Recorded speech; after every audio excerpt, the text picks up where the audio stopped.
Hi, my name is Alice and I'm Director of Education at the National First Ladies Library, and welcome to Fun with FLOTUS.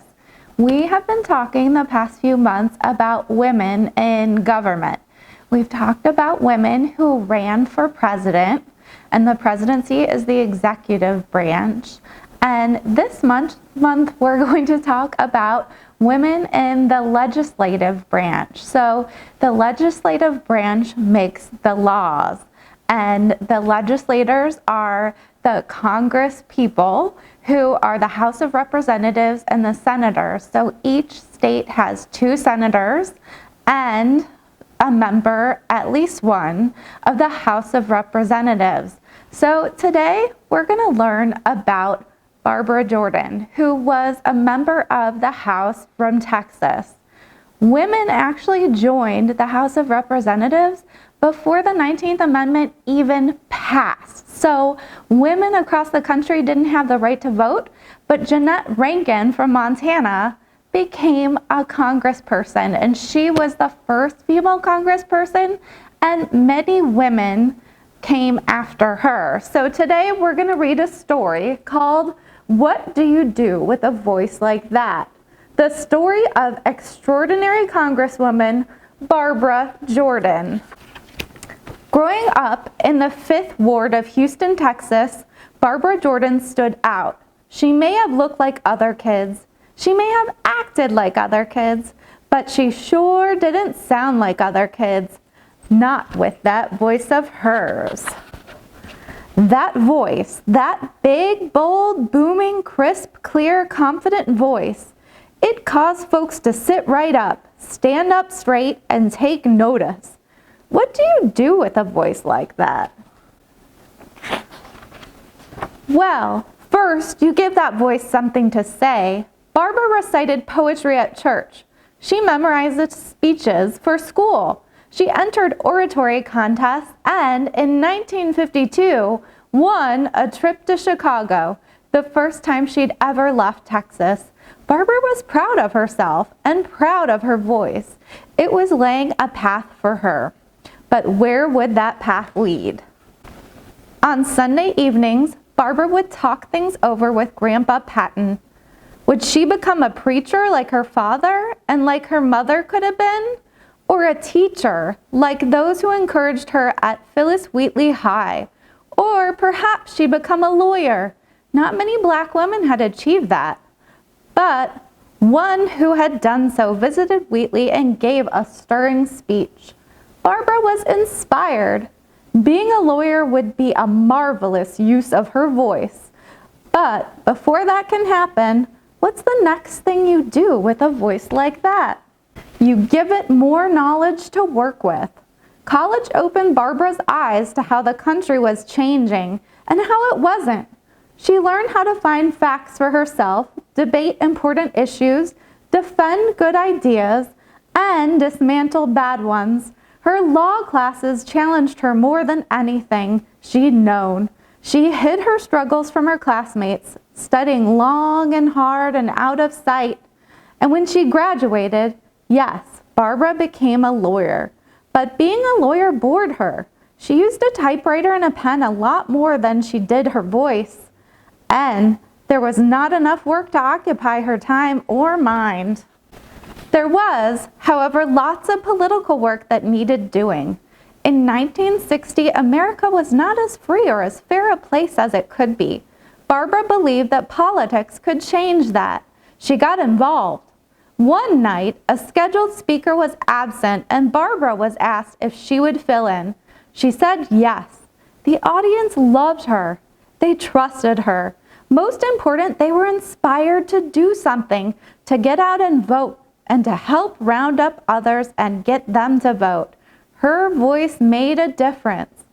Barbara, bitten by the political bug, as she later put it, knew just what to do with a voice like that. She put it to public use. Barbara wanted more justice and more equality. She knew that these things began with more citizens sharing their own voices with their representatives in government. To make sure they got heard, Barbara decided to run for political office. So she ran, and she lost. And she ran, And she lost. "I have no intention of being a 3-time loser," she said. She ran a 3rd time. This time she won. As a Texas state senator, Barbara represented the people she'd grown up among. Before she merely trusted in the political system, now she was part of it. When it works right, the system makes laws that improve our lives, and it makes sure that people, both the powerful and the powerless, follow those laws. Changes to our laws sometimes come from raising a ruckus outside the system, but Barbara's way was to make change from within. Sometimes that change, such as higher pay for farm laborers and more aid for people who got hurt at work, took place in public through debates on the Senate floor. Sometimes it didn't. Barbara got to know the other senators as individuals. Despite their differences, they came to relate to her in the same way. When each listened to what the other had to say, they could hear what was important to them, and it helped them all do a better job. Other Texans who had never paid any attention to women of color heard the wisdom in her voice, which helped them to do better too. Well then, what do you do with a voice like that? You share it with the country. In her next election in 1972, Barbara moved up to the United States Congress in Washington, D.C. Soon came a troubled, confusing time for the nation. President Nixon, it seemed, had broken the law, and Congress had to decide what to do about it. On a TV broadcast seen throughout the country, Barbara used her voice to show them the way. She reminded her audience that the Constitution is the document governing all the laws in the United States and applies to all its people. Then she explained in her big, bold, booming, crisp, clear, confident tone how the president's actions had gone against the document. "My faith in the Constitution is whole. It is complete. It is total. And I'm not going to sit here and be an idle spectator to the diminution, the subversion, the destruction of the Constitution. The Constitution," Barbara said, "must be preserved. The president," Barbara said, "must go."